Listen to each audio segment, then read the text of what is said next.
जी अस्सलाम वालेकुम। कैफ 7 आज के लेक्चर का आगाज़ करते हैं। आज के लेक्चर में हम अपने सेकंड सिमुलेशन की तरफ जा रहे हैं। हम स्प्रिंग 22 का पेपर एनालाइज करेंगे कि एग्ज़ाम में अगर हम बैठे हों और ये पेपर हमारे सामने आए, हमने इसको कैसे अटैम्प्ट करना है। सबसे पहले क्या आप सारे स्टूडेंट्स जो बैठे हुए हैं, आप लोगों के सामने इस वक्त पेपर मौजूद है? शाबाश। ये जो ऑनलाइन वाले स्टूडेंट्स हैं, ये आप लोगों को भी चाहिए कि जो पेपर आपके साथ शेयर किया गया है उसका प्रिंट निकलवा के, बेहतर ये है कि हार्ड फॉर्म में आप उसको अपने सामने रखें और इसके साथ एक ब्लैंक पेज भी होना चाहिए। ठीक है। अब आपको 30 से 40 मिनट का टाइम आप लोगों के पास है। आप लोगों ने इसको रीड करना है और रीड करने के बाद जिस तरह प्रीवियस लेक्चर में मैंने आपको बताया था कि आपने की एनालिसिस करना है, सॉल्यूशन नहीं, लेकिन हर क्वेश्चन के की पॉइंट्स जो हैं उनको आपने नोट करना है। अगर रीडिंग टाइम है तो क्वेश्चन पेपर पे अंडरलाइन करके ब्रीफ वर्ड्स के साथ नोट करते जाएं, और अगर रीडिंग टाइम ख़त्म हो चुका है तो फिर आपने अपनी आंसर शीट के लास्ट पेज पे ये प्रैक्टिस करनी है क्वेश्चन नंबरिंग दे के। क्लियर जी? चलिए, अब आप लोग ने ये प्रैक्टिस स्टार्ट कर देनी है और आपके पास 30 से 40 मिनट का टाइम, 40 मिनट से ज़्यादा ही लगाना आपने। ठीक है, 40 मिनट मैक्सिमम टाइम है। हर क्वेश्चन को एमसीक्यूज़ के अलावा हर क्वेश्चन को पढ़ना है आपने और उसका एनालिसिस करना है। ठीक है, आपका टाइम स्टार्ट होता है अब। जी पॉज कर दीजिए। चलिए, अब टाइम हमारा कंप्लीट हो गया। उम्मीद है आप लोगों ने एनालिसिस कर लिया होगा। अब हम क्या करेंगे, वन बाय वन हम सारे क्वेश्चंस को डिस्कस करेंगे। ठीक है, मैं आपके साथ शेयर करूंगा कि इस क्वेश्चन में आपने क्या लिखना था और आपने मुझे ये बताना है कि इस क्वेश्चन में क्या प्रॉब्लम आपको फेस करना पड़ी जब आपने इसको फर्स्ट टाइम रीड किया। तो क्वेश्चन एमसीक्यूज को मैं डिस्कस नहीं कर रहा, क्योंकि एमसीक्यूज में तो आपको प्रेजेंटेशन का या अटेम्प्ट कैसे करना है उसमें कोई इशू नहीं है। मैंने आपको प्रेजेंट करने का तरीकाकार बता दिया था। एमसीक्यूज सिर्फ और सिर्फ आपके नॉलेज के ऊपर बेस कर रहे होते हैं। ठीक है, इसमें प्रेजेंटेशन या डिटेल एनालिसिस की ज़रूरत नहीं होती। अगर आपका नॉलेज उस टॉपिक का अच्छा है तो आप एमसीक्यूज को अटेम्प्ट कर सकते हैं। बहरहाल स्टिल अगर किसी एमसीक्यू में कोई प्रॉब्लम हो तो आप कल की क्लास में पूछ सकते हैं, और ऑनलाइन वाले स्टूडेंट्स तो एज यूजुअल व्हाट्सएप ग्रुप में पूछ सकते हैं। हम चलते हैं अपने 85 मार्क्स के पेपर की तरफ, यानी other than MCQs.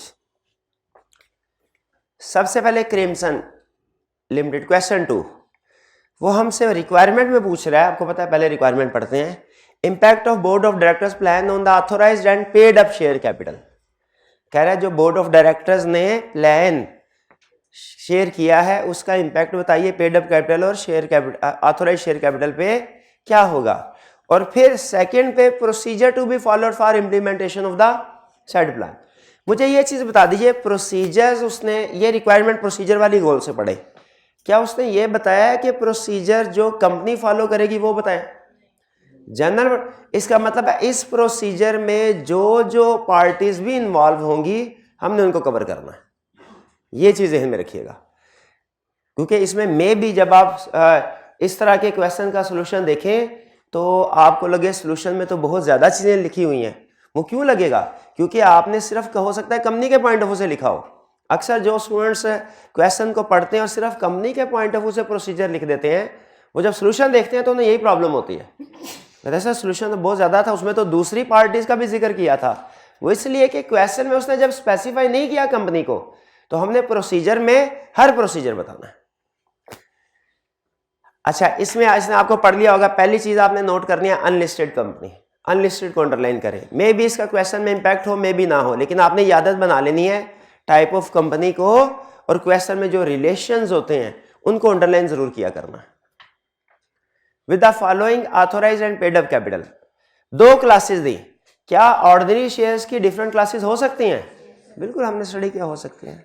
Authorised share capital 1200 है नंबर ऑफ शेयर्स, और paid up share capital 600, face value है 15। इसी तरह क्लास बी के उसने नंबर ऑफ शेयर्स ऊपर है जो ऑथोराइज्ड है, और paid up share capital, sorry authorise share capital ये, और paid up share capital number of share उसने दिए हैं, नंबर ऑफ शेयर। उसे असल में यहां पे कैपिटल का वर्ड यूज नहीं करना चाहिए था, ये मेरा ख्याल है, क्योंकि कैपिटल के वर्ड से हमें ये इंडिकेशन मिलती है कि नंबर ऑफ शेयर को फेस वैल्यू से मल्टीप्लाई किया हुआ है।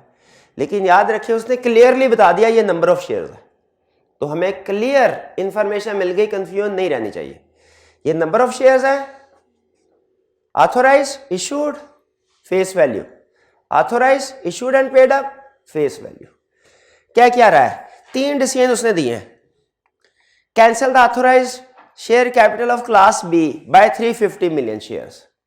वो कह रहा है क्लास बी को 350 मिलियन से अगर कैंसिल कर दें तो क्या इंपैक्ट पड़ेगा। मुझे सिर्फ एक चीज बता दें, क्या हमने तो जो इसमें सबसे अहम डिसीजन करने वाला था, सबसे अहम वो ये था, क्या हमने जो इंपैक्ट बताना है वो टोटल ऑथोराइज कैपिटल और पेड अप कैपिटल पे इफेक्ट बताना है, या जो उसकी कंपोजिशन है यानी नंबर ऑफ शेयर और फेस वैल्यू उस पे भी इंपैक्ट बताना है। भाई देखें, क्या मैं सिर्फ ये बता दूं कि अगर authorise share capital class B का 350 मिलियन से कैंसिल करोगे तो जो ऑथोराइज शेयर कैपिटल है वो तो कम हो जाएगा और paid up share capital same रहेगा। ठीक है, यही है ना। क्या मुझे सिर्फ ये बता देना चाहिए ओवरऑल इफेक्ट के कंपोजिशन पे भी इफेक्ट बताना चाहिए कि नंबर ऑफ शेयर्स इतने हैं हो जाएंगे और फेस वैल्यू उतनी हो जाएगी। क्वेश्चन ये है, कंपोजिशन पे भी इफेक्ट। जब भी कोई हमसे पूछे कि ऑथोराइज शेयर कैपिटल पे इफेक्ट बताओ, सिर्फ टोटल अमाउंट पे बता दें कि कंपोजिशन पे भी बताना चाहिए। पक्का? ये कितने स्टूडेंट्स ने कंपोजिशन पे भी इफेक्ट बताया? ये 4-5 स्टूडेंट्स। ठीक है, तो इसका ऑथोराइज शेयर कैपिटल डिस्कस करते हैं। ऑथोराइज शेयर का नंबर ऑफ शेयर्स पे क्या फर्क पड़ेगा? 800 से कम होके 450, 450 हो जाएंगे, 800 माइनस। ये आपने लिख दिया। Effect on first option, first effect on authorise share capital is equal will be reduced by 350। तो कितने हो जाएंगे? 450। ये 800 माइनस 350 इज इक्वल टू 450। आपके सोल्यूशन में ये कैलकुलेशन होनी चाहिए। पेड अप शेयर कैपिटल में क्या इफेक्ट आएगा? नो इफेक्ट, नो, क्योंकि जो issued and paid up share capital है उसको कैंसिल कर ही नहीं सकते आप, ये पढ़ा था हमने। फिर इसके बाद सेकंड, भाई first clear. Second, consolidate 2 shares of class A into 1 shares. Class ए के जो 2 शेयर्स हैं उनको 1 शेयर में कन्वर्ट कर। अब देखें, अगर आप टोटल पे जाए ना, टोटल पे, तो टोटल पे तो इफेक्ट पड़ेगा ही नहीं। क्यों नहीं इफेक्ट पड़ेगा? क्योंकि आपने 2 को जब बढ़ा दिया, इंटू 1 शेयर कंसोलिडेट कर दिया, तो एक तरफ नंबर ऑफ शेयर्स कम हुए और दूसरी तरफ फेस वैल्यू डबल हो गई, तो टोटल का इंपैक्ट तो सेम। लेकिन मुझे बताइए, जब हमने ऑथोराइज शेयर कैपिटल या पेड अप शेयर कैपिटल में इफेक्ट बताना है, सिर्फ टोटल पे बताना है कि कंपोजिशन पे भी? कंपोजिशन पे भी इफेक्ट तो तभी कंप्लीट होगा ना।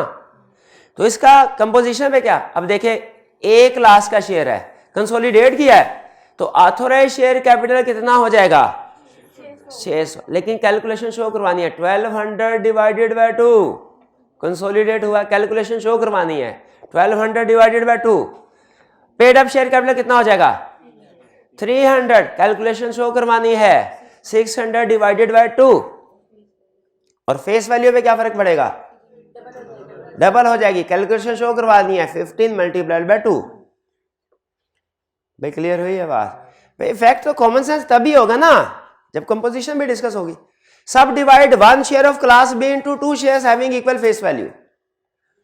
सब डिवाइड करना है क्लास बी के शेयर को, सब डिवाइड करना है, तो इसका कितने हो जाएंगे? अब मेरा ये ख्याल है 800 मल्टीप्लाइड बाय 2। हाँ शाबाश। फिर क्या होगा? 450 मल्टीप्लाइड बाय 2। ये नहीं बोलना कि ऊपर आप कैंसिल कर चुके हैं। 450 मल्टीप्लाइड बाय 2 कितना? 900 ऑथोराइज शेयर कैपिटल। और पेड अप शेयर कैपिटल कितना हो जाएगा? 400 मल्टीप्लाइड बाय 2 800। और फेस वैल्यू कितनी हो जाएगी? 40 डिवाइडेड बाय, अब ये सब डिवाइड किया है ना, तो इसकी वैल्यू, फेस वैल्यू कम होगी 20। क्लियर ये? जी पूछिए क्या क्वेश्चन था आपका? थर्ड वाले को इंडिपेंडेंट लेके ना क्या नहीं चलना चाहिए, ऐसे ना करें, ऊपर आप कैंसिल कर चुके हैं, ये सारा बोर्ड का प्लान है। उसने क्वेश्चन में कहीं क्लियरली कहा है कि इंडिपेंडेंटली करें, तो ये सारा बोर्ड का प्लान है, इसलिए मेरा ख्याल यही है कि इसको इंडिपेंडेंटली लेके नहीं चलना। अगर आप इंडिपेंडेंटली लेंगे तो फिर पेड अप वाला तो आपका डिसीजन ठीक रहेगा, ऑथोराइज्ड वाला गलत हो सकता है। ठीक है, क्वेश्चन में उसने क्या लिखा है कि इंडिपेंडेंटली बताओ मुझे, तो फिर मुझे इंडिपेंडेंटली मेरा ख्याल है कि नहीं बताना चाहिए, उसको लिंक कर देना चाहिए। क्लियर जी है? फिर इसके बाद आगे चलते हैं, नेक्स्ट प्रोसीजर बता। अब ये प्रोसीजर तो आप बताएंगे, प्रोसीजर बताइए, शाबाश।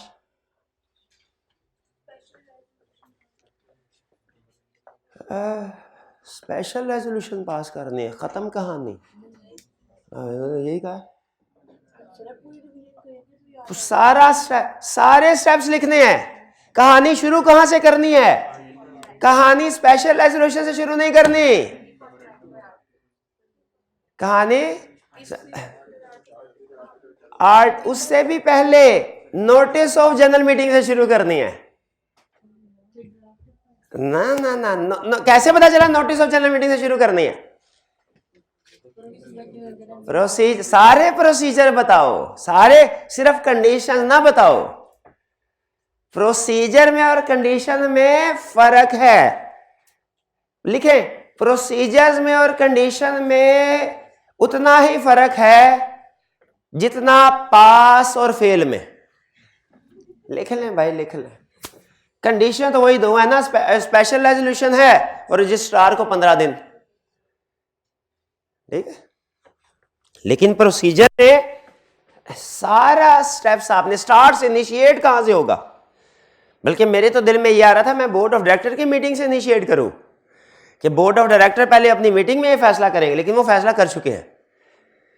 फिर इसके बाद नोटिस ऑफ जनरल मीटिंग होगा, उस नोटिस में स्पेशल बिजनेस की बात भी करेंगे, स्पेशल बिजनेस है, स्पेशल बिजनेस की बात करेंगे, 21 दिन पहले 21 दिन की बात करेंगे। फिर मीटिंग में स्पेशल रेजोल्यूशन की बात करेंगे, फिर उसके बाद रजिस्ट्रार को 15 दिन के अंदर की बात करेंगे। इफेक्टेड क्लास, शाबाश। इसमें कोई इफेक्टेड क्लास है? कोई एक क्लास ये कह सकती है कि इससे मेरे राइट्स इफेक्ट हुए हैं? देखिए, राइट्स वेरी होना और बात है, इफेक्ट होना और बात है। राइट्स वेरी होना, गौर कीजिए मैंने क्या बोला, राइट्स वेरी होना और बात है, इफेक्ट होना और बात है, ठीक है। वे सारे क्लास में बैठे हैं, सबके लिए चाय किधर है, हैं? सबके लिए चाय आए, बैठे बैठे राइट्स वेरी हो गए, आपके बढ़ गए हैं? ये दाएं तरफ वालों के चाय ना आए, बाएं तरफ वालों की चाय आ जाए, चाहे आ जाए। ये राइट्स भी वेरी हुए, इफेक्ट भी हुए।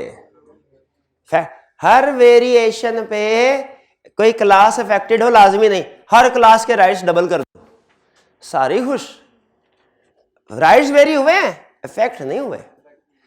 तो यहां पे राइट्स देखिए आप वेरी हुए, लेकिन प्रोपोर्शनेट वेरी हो रहे हैं, अफेक्टेड क्लास कोई नहीं। तो इसीलिए इसमें अफेक्टेड क्लास वाली बात नहीं आनी चाहिए। भाई क्लियर हुआ ये बात? इसमें क्या गलती की आपने? कोई स्टूडेंट जो अपनी गलती शेयर करना चाहे, कोई भी गलती, क्या प्रोसीजर मिस कर दिए, वो सिर्फ कंडीशन बता दी प्रोसीजर की बजाय, शाबाश। और पार्ट 1 में क्या, एक में क्या गलती की? कंपोजिशन पे इफेक्ट नहीं बताया, चलिए शाबाश। देखिए इससे यही फायदा होता है, चीजें जो हम मिस कर रहे होते हैं वो डिस्कस हो जाती है। क्वेश्चन 3, इसमें आपने पढ़ लिया होगा। इसमें पहला डिसीजन क्या करना था, एक से ज्यादा कंपनीज हैं, इनका इंटर रिलेशनशिप क्या है। इसमें कितनी कंपनीज थी? 3 4 थी, एक जाके, हाँ ठीक है ठीक है, 3, BEL, OL और ML। BL, OL TL, ठीक है, और ML। अब वो क्या कह रहा है OL BL का 500 मिलियन का शेयर कैपिटल है, OL सब्सिडरी है TL, OL and TL which is one subsidiary of OL and M Marvi Limited have subscribed 125 130 million and 200। इसका मतलब है OL के ने डायरेक्टली शेयर्स लिए BEL के 125 के, और TL ने 130 के शेयर्स लिए BEL के। तो इसका मतलब जब वो केस स्टडी याद अब काम आई, वो केस स्टडी वो बहुत मुश्किल वाली केस स्टडी है ना, पैटर्न है कि OL डायरेक्टली 125 मिलियन और इनडायरेक्टली 130 मिलियन शेयर होल्ड कर रही है। तो इसका मतलब ये हुआ कितने परसेंट, 50% से ज्यादा हो गए। तो हम ये कह सकते हैं कि BEL सब्सिडरी है OL की।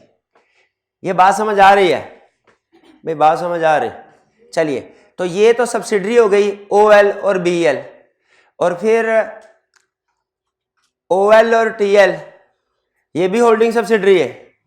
तो इसका मतलब TL और BEL ये आपस में एसोसिएटेड कंपनी भी हो गई, ये ग्रुप बन गया, OL ऊपर BEL इधर और OL TL इधर। ML तो अलग है ना, ठीक है, ML तो अलग है। Board of director BEL had decided to construct state of the art 5-story in post locality of Islamabad. कोई प्रॉब्लम नहीं, कोई लॉ का कंसेप्ट अफेक्ट नहीं हो रहा इस लाइन से, एग्री करते हैं यहां तक। BEL's management found a lucrative price of land in the said locality which is owned by Zakir, who is also a non-executive director of BEL and OL। यहां पे कंसेप्ट अराइज हुआ क्या कि कंपनी ट्रांजैक्शन कर रही है अपने director के साथ, जो इसकी होल्डिंग का भी डायरेक्टर है, इसलिए उसने होल्डिंग साबित करवाया था। डायरेक्टर के साथ ट्रांजैक्ट, कौन कौन सा कंसेप्ट आ गया, डिस्क्लोजर ऑफ डायरेक्टर्स इंटरेस्ट का कंसेप्ट आ गया, रिलेटेड पार्टी ट्रांजैक्शन का कंसेप्ट आ गया। भाई यहां तक ये दो कंसेप्ट आए, टिक किए आपने, कितने स्टूडेंट्स ने ये दोनों लिखे। फिर इसके बाद after negotiation BEL and Zakir principally agreed that on completion of the shopping mall 5th floor of shopping mall will be given to Zakir in exchange for the price of his said land। यहां पे तीसरा concept भी एक apply हो गया, कौन सा, non cash consideration का। तीन कंसेप्ट हो गए, बताइए एक डिस्कस करें, दो करें कि बेहतर है तीनों करें, तीनों करें। आई कैप ने दो किए हुए हैं, मेरे ख्याल में तीनों होने चाहिए। पहला कौन सा कर लें, डिस्क्लोजर वाली बात कर लें। जाकिर को ये डिस्क्लोज करना चाहिए, आई कैप एज्यूम कर रहा है कि उसने डीलिंग हो रही है तो डिस्क्लोज कर दिया होगा, लेकिन फिर भी हम एहतियातन लिखते हैं कि जाकिर को अपना इंटरेस्ट इसमें डिस्क्लोज करना चाहिए कंपनी को, सॉरी डायरेक्टर्स को करना चाहिए, ठीक है। अगर आप क्वेश्चन को थोड़ा सा गौर से पढ़े ना, तो जाकिर जो डीलिंग कर रहा है उसके लिए उसने मैनेजमेंट का वर्ड यूज किया है। जो डायरेक्टर्स खरीदना चाहते हैं, इसका मतलब है डायरेक्टर्स ने मैनेजमेंट की जिम्मेदारी लगा दी होगी। तो बताइए यहां पे जाकिर को अपना इंटरेस्ट इन ट्रांजैक्शन डिस्क्लोज करना चाहिए कि नहीं, डायरेक्ट इंटरेस्ट डिस्क्लोज करना चाहिए, पहली चीज ये।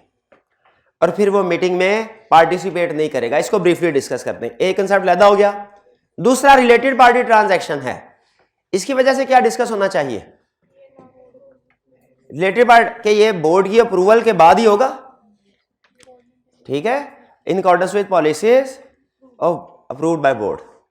तीसरा जो बड़ा इशू है नॉन कैश ट्रांजैक्शन, इसकी कंडीशन याद है आपको, नॉन कैश ट्रांजैक्शन हो सकती है क्या।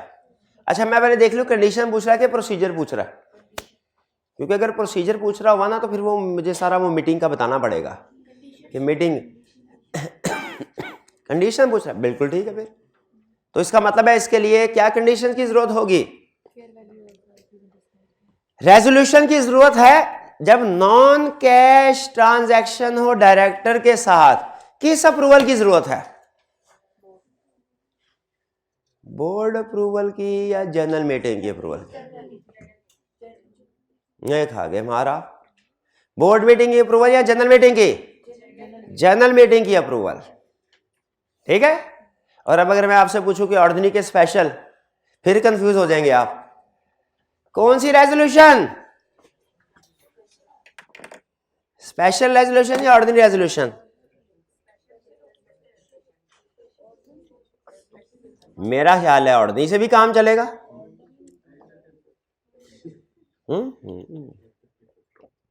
देखा, ये कंसेप्ट वीक था, नोट कर लें, ये कंसेप्ट वीक है आपका, नॉन कैश ट्रांजैक्शन वाला, इसको पक्का करना है आप। तो मेरा ख्याल है ऑर्डिनरी रेजोल्यूशन, कंफर्म कर लें। ऑर्डिनरी है ना, यानी सिर्फ रेजोल्यूशन लिखा होता है, इसका मतलब ऑर्डिनरी रेजोल्यूशन होता है, ठीक है। एक है, अच्छा, लेकिन अभी बात पूरी नहीं हुई, होल्डिंग की भी अप्रूवल की जरूरत है। अगर वो होल्डिंग कंपनी, उसकी भी अभी भी बात पूरी नहीं हुई। क्यों नहीं पूरी हुई अभी बात? वैल्यूएशन रेजोल्यूशन के साथ आपने दोनों एसेट्स की वैल्यूएशन रिपोर्ट देनी है बाय अप्रूव्ड इंजीनियर, दोनों। ये वाली बात किसने लिखी? ये वैल्यूएशन रिपोर्ट वाली बात बताइए, किसने लिखी अपने सोल्यूशन में? ये हालांकि नॉन कैश ट्रांजैक्शन में सबसे बड़ा प्रॉब्लम ये होता है कि उसकी मार्केट वैल्यू कैसे आएगी। नेक्स्ट भाई, इस क्वेश्चन में कोई और प्रॉब्लम थी आपके? इसमें जो सबसे बड़ी गलती आपने की नॉन कैश का, पर कोई बात नहीं। अच्छा, अगर आपने वो 3 इशू आइडेंटिफाई कर लिए ना जिस स्टूडेंट से, तो मेरी नजर में उसने हक अदा कर दिया, वो एनालिसिस कर लिया। बाकी चले जहन में नहीं आ सका, अब आ गया। 3 इश्यूज आपने आइडेंटिफाई कर, कितने स्टूडेंट्स ने 3 इशू आइडेंटिफाई किए थे इसमें? कितनों ने 2, और कितनों ने 1? चले अब 2 वाले ज्यादा, ठीक है। नेक्स्ट, ब्लश पाकिस्तान लिमिटेड, अभी आपने पढ़ लिया अनलिस्टेड कंपनी है। मैं अनलिस्टेड को अंडरलाइन करूंगा। Managed by IPL, managed by का मतलब क्या होता है? कि उसकी होल्डिंग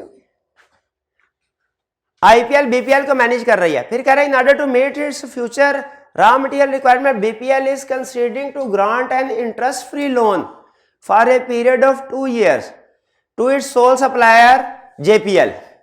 इस transaction for expansion of its, इस ट्रांजैक्शन में कोई लॉ का कंसेप्ट इफेक्ट नहीं हो रहा। यहां तक क्या हो रहा है देखिए जरा, कोई कंसेप्ट, रूटीन का काम है। सिर्फ ये कह रहा है कि वो आईपीएल मैनेज करिए, बीपीएल को उसकी सब्सिडी, तो उनके आपस में कोई ट्रांजैक्शन वगैरह लेन देन हो ही नहीं रहा।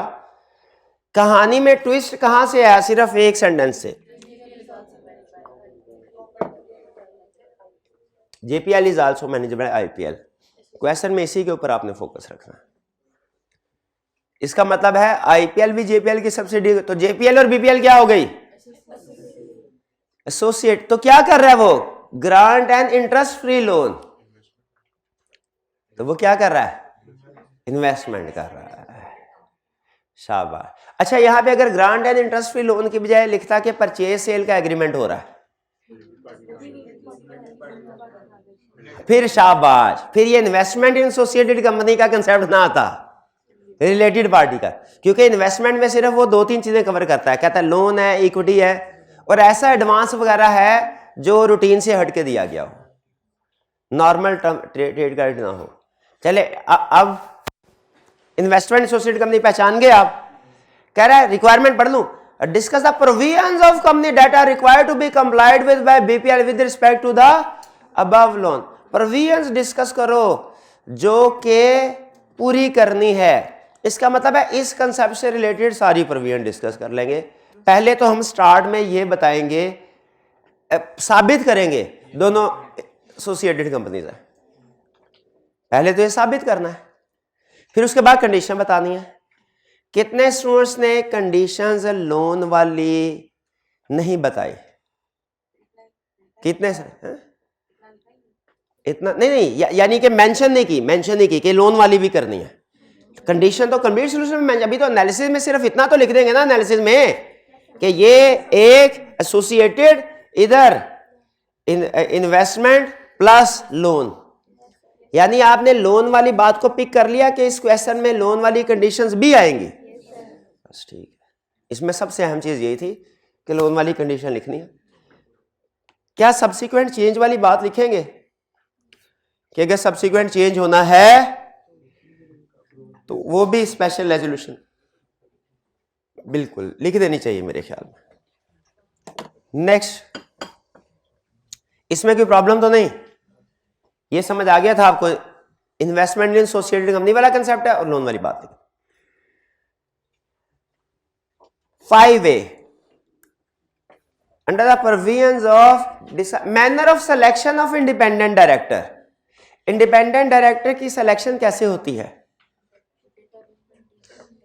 डाटा, कोई इंस्टीट्यूट डाटा बैंक मेंटेन करता है और उसमें से कंपनी ने सिलेक्शन करनी होती है। क्लियर ये चीज? हाँ शाबाश।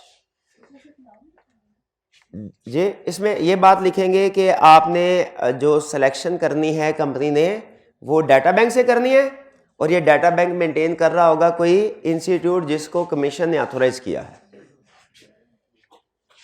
फिर कह रहा है list on eligibility criteria for a person who is desirous of including his name on data bank.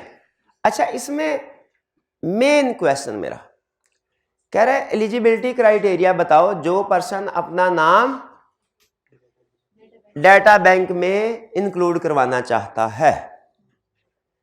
इसमें कौन सी बात लिखेंगे? इंडिपेंडेंट डायरेक्टर का सारा एलिजिबिलिटी क्राइटेरिया, या कि वो एक्सपीरियंस वाला जो 5 साल, graduate, member of professional body 15 साल, रेलिवेंट एक्सपीरियंस, ये वाली बात वो भी इंडिपेंडेंट डायरेक्टर के लिए ही है। देख लें कौन से वाला है?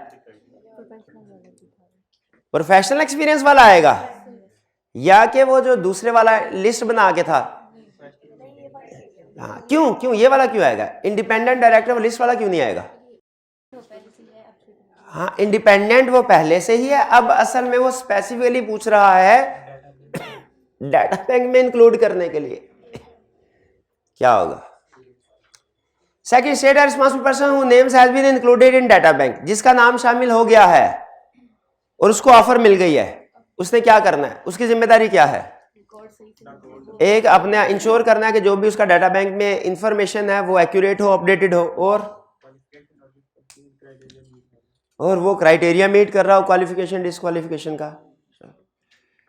Briefly discuss responsibility of listed company. Listed company की क्या रिस्पांसिबिलिटीज है?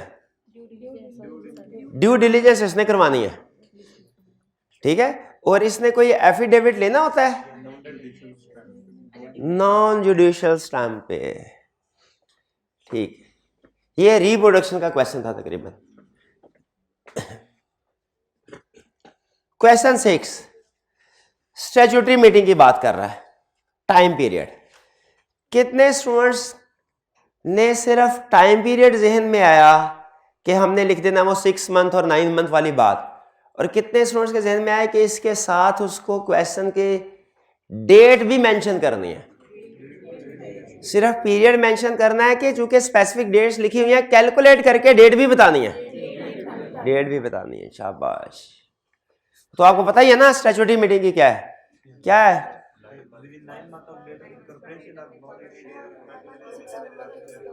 9 months from the date of incorporation, 6 months, 180 days from commencement of business, whichever is earlier। शाबाश। और डेज का मतलब डेज, मंथ का मतलब मंथ। मंथ में मंथ काउंट करने हैं, डेज में डेज काउंट करने हैं। और लीप ईयर में फरवरी के 29 दिन, और अगला लीप ईयर कब है? 24। The contents that need to be included in statutory with respect to share capital। अच्छा, ये कंटेंट्स पूछे हैं उसने स्टैट्यूटरी रिपोर्ट के, लेकिन वो जिनमें शेयर कैपिटल के हवाले से बात हो रही हो। शेयर कैपिटल, तो शेयर कैपिटल के वो पहला पॉइंट था शेयर्स जितने रिसीव हुए, कैश में कितना आया, अदरवाइज देन इन कैश कितना आया, रिसीट एंड पेमेंट, वो भी शेयर कैपिटल से रिलेट करता है। और फिर वो जो कमीशन होता था अंडर राइटिंग एग्रीमेंट, वो भी। और अगर कोई कमीशन डायरेक्टर्स वगैरह को पे किया है, वो भी 5-6 पॉइंट्स आ जाते थे। लेकिन इसमें कितने स्टूडेंट्स को ये लगा कि सारे के सारे कंटेंट स्टैट्यूटरी रिपोर्ट के लिखने? सारे नहीं करने, सिर्फ शेयर कैपिटल के वाले से with respect to share capital. ये हमें जी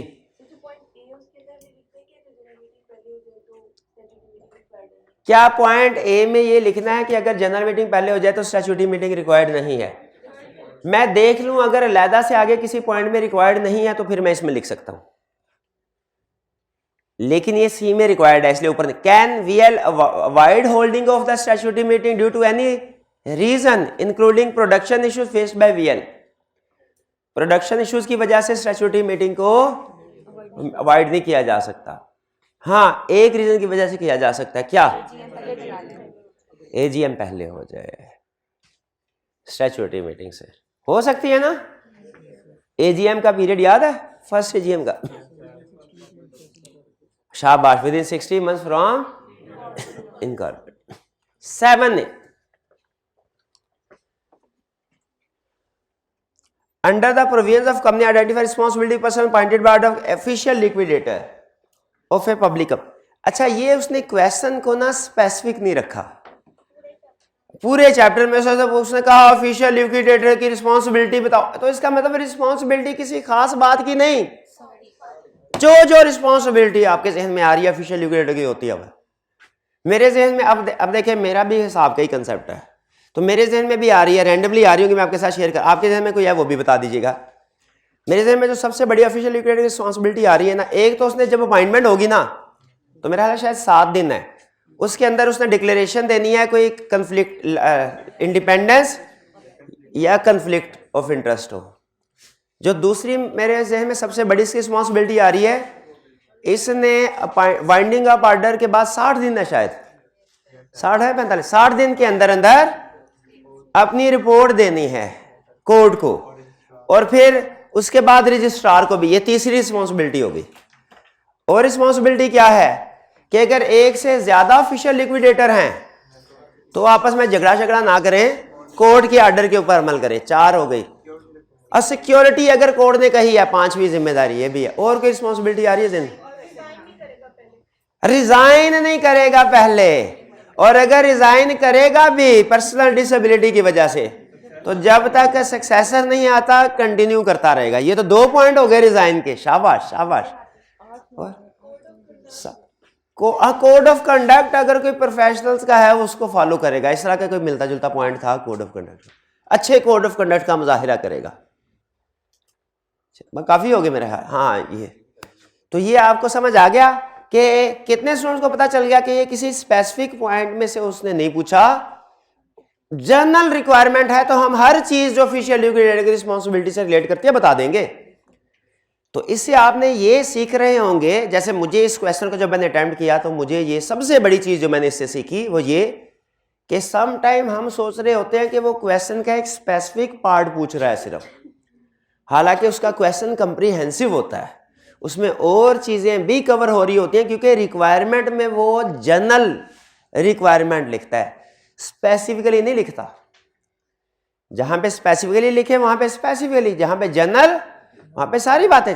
जैसे अगर ये ऊपर वाला जो क्वेश्चन है, ये ऊपर वाला क्वेश्चन है, इसमें अगर रिक्वायरमेंट को छोटा कर देता तो हमने ज्यादा लिखना होता। ये बात समझ आई? अगर रिक्वायरमेंट को यहां पे खत्म कर देता तो हमने सारी रिस्पॉन्सिबिलिटी, लेकिन उसने कह दिया with respect to share capital, तो अब हमने सोच के सिर्फ शेयर कैपिटल के लिहाज से, यहां पे उसने ऑफिशियल लिक्विडेटर की रिस्पॉन्सिबिलिटी को ओपन ही छोड़ दिया। अगर वो कहता with respect to resign, with respect to कोई declaration, with respect to statutory report, sorry क्या क्या बोलते हैं रिपोर्ट, स्टैट्यूटरी रिपोर्ट नहीं बोलते, नहीं, जो लिक्विडेटर रिपोर्ट देता है कोर्ट को, स्टेटमेंट ऑफ अफेयर्स तो मैनेजमेंट दे रही होती है। हाँ, report with respect to report पूछता तो रिस्पॉन्सिबिलिटी फिर हम उसी के वाले से बताते। उसने तो जनरल रख दिया, इसका मतलब है हर रिस्पॉन्सिबिलिटी फिट कर दें। क्लियर? फिर इसके बाद ये 2 इश्यूज हैं। वो कह रहा बताओ लिक्विडेट, ये कर सकते हैं कि नहीं? ज़ैनब सलीम वाला किया, बिल्कुल किया, बाकी भी नहीं किए हुए थे। हाँ, तो फिर ये तो सिर्फ आपकी एक माइंड ने कलाबाजियाँ कैसे खानी है एग्जाम में, उसकी प्रैक्टिस हो रही है, कभी ये चैप्टर, कभी वो चैप्टर, कभी अलग-अलग चैप्टर किए हुए। अच्छा, इसमें ना मेरा एक सवाल है, मतलब मुझे उसका जवाब सच में नहीं मिला। दो उसने सिचुएशन पूछी, एक में कहा मेंबर है, ये कब बाइंडिंग के लिए अप्लाई कर सकती है, तो वो जाहिर है वो जब मिनिमम नंबर से कम हो जाए या पिछले 18 मंथ्स में 180 डेज तक शेयर होल्डर हो या शेयर डिवॉल्व किए हो, ये सिचुएशन हो गई। SECB कब, जब इन्वेस्टिगेशन कर ले। अच्छा, कितने स्टूडेंट के जहन में ये बात है कि इन्वेस्टिगेशन करने के बाद कमीशन किसी को अपॉइंट कर सकता है, लेकिन ये बात भी लिखनी है कि नहीं कि किस केस में इन्वेस्टिगेशन की जरूरत नहीं,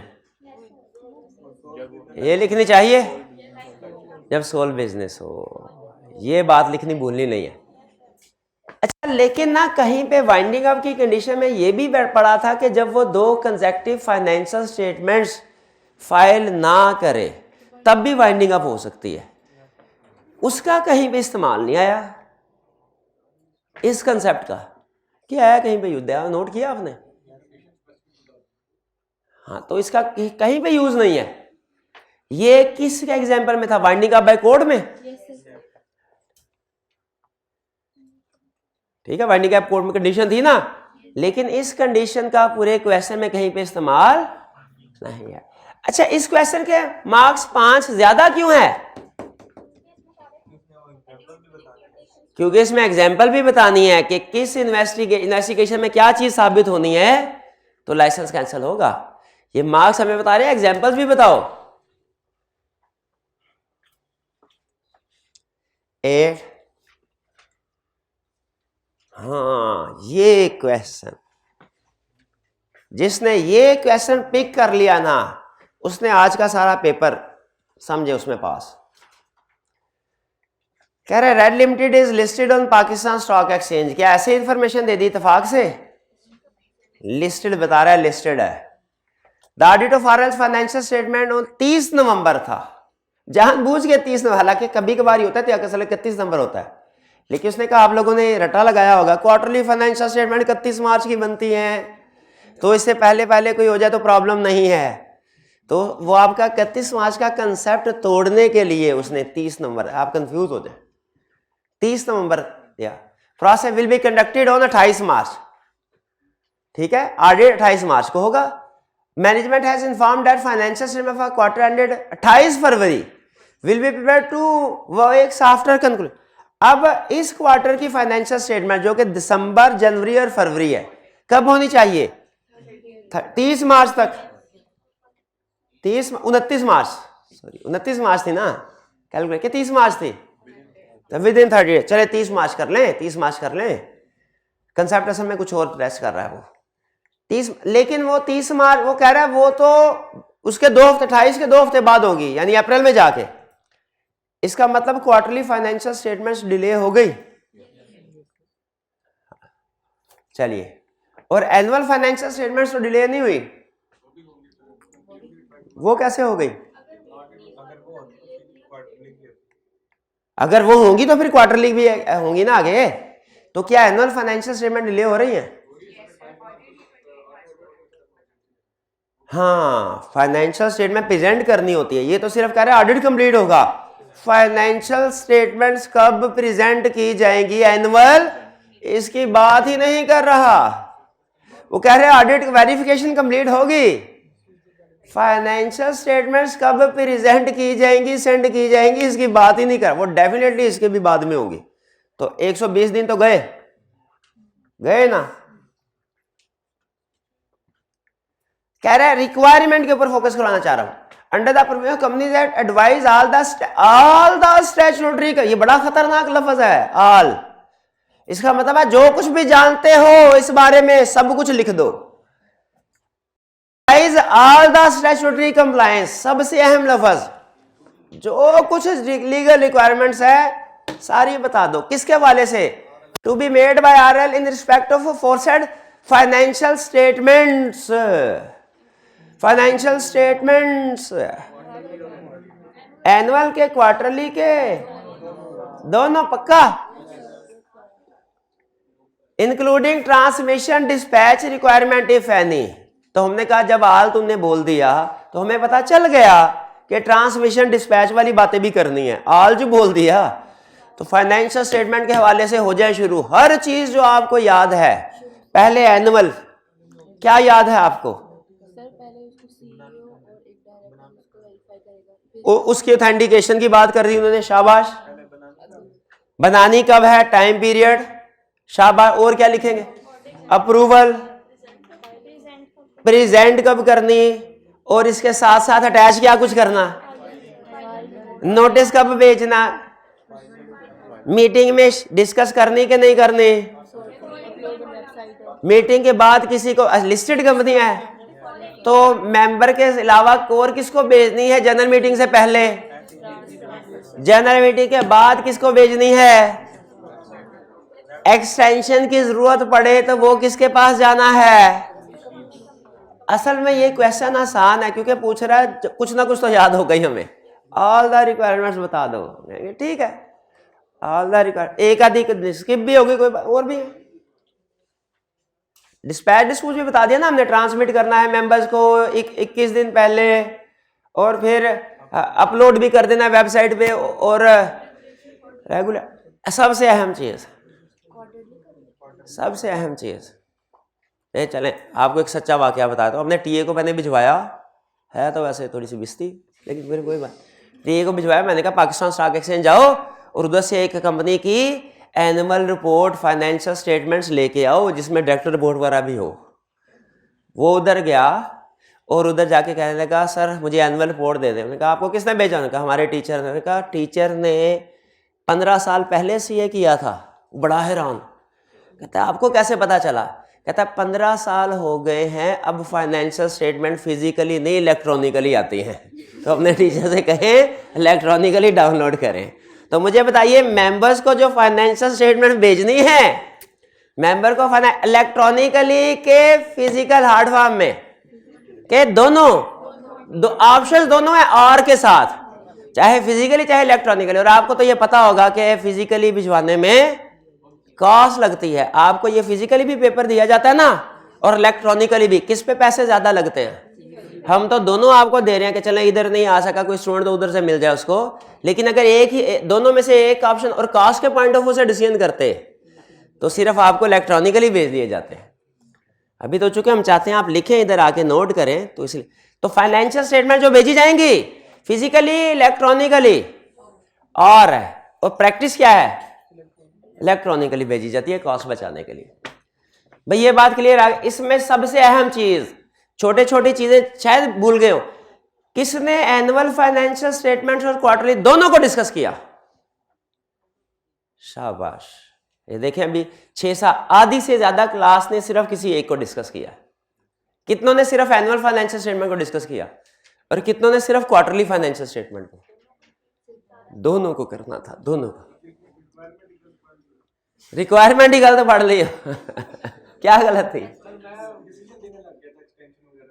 एक्सटेंशन का डिसीजन देने लग गए थे आप, यानी सिर्फ एक्सटेंशन की। आपने केस में देखा एक्सटेंशन का मसला आएगा तो आपने एक्सटेंशन के ऊपर फोकस कर दिया सारा, हालांकि रिक्वायरमेंट में कह रहा था ऑल द स्टैट्यूटिक। हाँ ये बात ठीक है, वो जो केस स्टडी ज्यादा करते हैं ना हम, तो माइंड बिल्कुल फोकस हो जाता है गिवन केस के ऊपर। हालांकि केस स्पेसिफिक दिया, रिक्वायरमेंट में उसने ऑल की बात कर ली। क्वेश्चन 9 कह रहा है Fida Rahman has been executive director of GIL, a listed company. Listed company को अंडरलाइन कर ले, डायरेक्टर को भी कर ले। On 9 November 2000, on behalf of GIL's management, Fida Rahman entered into a 2-year contract with CPL for the supply of raw material 15। यहां तक सीला का कोई कंसेप्ट अप्लाई होता है? कोई कंसेप्ट, रूटीन का काम है। कह रहे हैं on 7 March 2022 फिदा Rahman father required 12% share in CPL। अब कंसेप्ट अप्लाई हो गया, रिलेटेड पार्टी भी और डायरेक्टर्स इंटरेस्ट भी। अब मैं देखूंगा रिक्वायरमेंट में किसके पॉइंट ऑफ व्यू से वो कर रहा है। ये चाय की तौहीन क्यों कर रहे हैं आप? ये आपने चाय नहीं पीनी? ये चाय नहीं पीनी आपने? मैं इसी चक्कर में था, उन्होंने कहा पीनी, नहीं कोई बात नहीं चले। तो मैं अब रिक्वायरमेंट में देखूंगा कि वो कंपनी के पॉइंट ऑफ व्यू से पूछ रहा है या कि डायरेक्टर के पॉइंट ऑफ व्यू से पूछेगा तो मैं डिस्क्लोजर ऑफ इंटरेस्ट वाली बात, वो डायरेक्टर की जिम्मेदारी। कंपनी के पॉइंट ऑफ व्यू तो रिलेटेड पार्टी, वो कंपनी की जिम्मेदारी। क्या कह रहा है? Under the company briefly explain the responsibilities of Fida Rahman, disclosure of directors interest. अच्छा एक चीज मुझे बताइए, कॉन्ट्रैक्ट साइन होने के बाद कॉन्ट्रैक्ट कब साइन हुआ? 9 नवंबर 2021। इंटरेस्ट कब बना? 7 मार्च को। साइन होने के बाद अगर इंटरेस्ट क्रिएट हुआ हो साइन होने के बाद, क्या वो डिस्क्लोज करना होता है? करना होता है। टाइमिंग का फर्क है करना, क्योंकि ये कॉन्ट्रैक्ट अभी भी चल रहा है। क्यों करना होता है भला? कि कॉन्ट्रैक्ट अभी भी चल रहा है। 2 साल का कॉन्ट्रैक्ट है ना, तो इसको अपना इंटरेस्ट डिस्क्लोज करना पड़ेगा। डिस्क्लोजर वाली रिक्वायरमेंट्स आ जाएंगी। आगे क्या हमें कंपनी के अब आगे फर्दर डिस्कशन है, किस मीटिंग में करना है, किस तरीके से करना है, किस मीटिंग में करना है, किस तरीके, वो आगे रिप्रोडक्शन का कंसेप्ट आ गया। मेन कंसेप्ट ये था कि क्या डिस्क्लोज करना है कि नहीं, आपने क्या करना है। अच्छा क्या कंपनी क्या करेगी वो लिखना है? पक्का नहीं लिखना, रिक्वायरमेंट को फिर पढ़ लें। ठीक है जी, ठीक। नहीं 6 नंबर तो ठीक है, लेकिन रिक्वायरमेंट में भी उसने बाकी रिप्रोडक्शन का क्वेश्चन है मेरे ख्याल, इसमें तो कोई प्रॉब्लम नहीं है। हाँ नहीं है। Requirements relating to appointment and removal of subsequent chief executive of a company. भाई 100 का नोट है, ये है कोई 100 का नोट है, फटाफट भाग के लेके आओ तब तक। डिजिटल नहीं, जो मुझे इसका कंप्लीट आंसर बताएगा। Appointment and removal, appointment subsequent chief executive,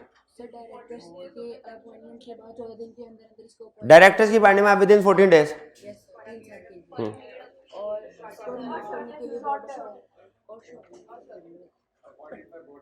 क्या सिर्फ अपॉइंटमेंट की अथॉरिटी बताएंगे कि टेन्योर भी बताएंगे? अच्छा रिक्वायरमेंट कह रहा है, रिक्वायरमेंट का मतलब हर रिक्वायरमेंट में हो गया, आप भी सब मुतफिक है। और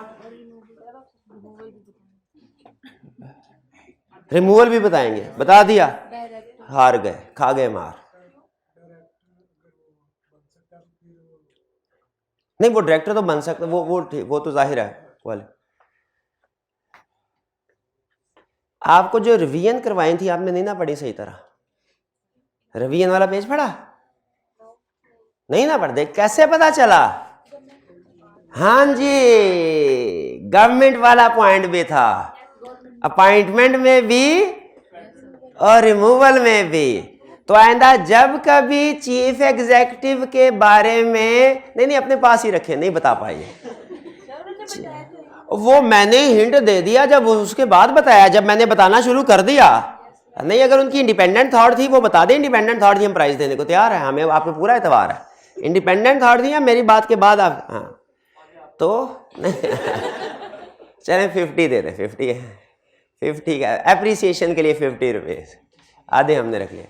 तो आइंदा याद रखिए, अहम बात बता रहा हूं, जब कभी नहीं इनका नहीं है, जब कभी आइंदा जब कभी वो चीफ एग्जीक्यूटिव की अपॉइंटमेंट की बात करे, रिमूवल की बात करे, या टर्म्स एंड कंडीशन कैसे डिसाइड होंगी इसकी बात करे, तीनों में आपने फेडरल गवर्नमेंट को भी फिट करना है। चीफ एग्जीक्यूटिव की बात हो, अपॉइंटमेंट की, रिमूवल की, तो आपने फेडरल गवर्नमेंट वाला पॉइंट भी फिट करना है। ये रिवीजन यही तो आई है इस सेशन में, और भी है लेकिन ये अहम है। ठीक है जी, रिवीजन वाला पेज है ना आपके पास? शाबाश, ये ऑनलाइन वाले स्टूडेंट्स में इंश्योर कर लें आपके पास रिवीजन वाला पेज हो, नहीं है तो व्हाट्सएप ग्रुप में पूछ लीजिएगा, मैं शेयर करूंगा। हाँ जी, चलिए ये था हमारा। अच्छा अब सुन लें, घर जाके अभी भी टाइम है, आखिरी दिन रिवीजन कर लें। कल एक और पेपर आएगा और वो पेपर आपने पहले से नहीं देखना, आपने सिर्फ रिवीजन करनी है। कल आएंगे, कल इसी तरह प्रैक्टिस होगी। पहले आधा घंटा आपको मैं इंश्योर कर लूंगा कि मैं तो जब आऊं तभी आऊं, उससे पहले आपको यहाँ पे मिल जाए आपका क्वेश्चन, ताकि आप एनालिसिस करना शुरू कर दें। ठीक है, कल भी 7:30 का ही टाइम इंशाल्लाह। आज का लेक्चर यहाँ खत्म करते हैं हम। अल्लाह हाफिज।